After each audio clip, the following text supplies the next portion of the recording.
Hop, 16-sanada tushgan funksiyaga doir navbatdagi savolimiz. Aniqlash sohasini toping degan. Demak, ildiz ostida bo'lgani uchun har ikkalasi ham 0 dan kattaroq teng bo'lishi kerak. X kvadrat minus 2x minus 15 kattaroq teng 0 dan minus x kvadrat plus 2x plus 15 kattaroq teng 0 dan. Hop,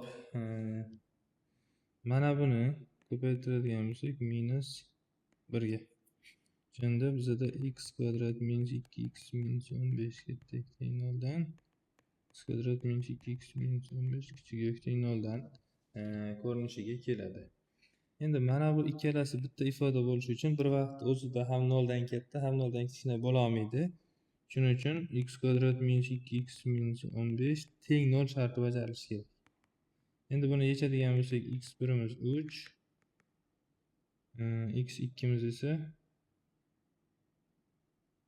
5 bo'ladi. Navrot minus 3 va plus 5 bo'lar ekan. Demak, buni aniqlanish sohasi minus 3 va 5 ikkitagina sonni o'zi ekan.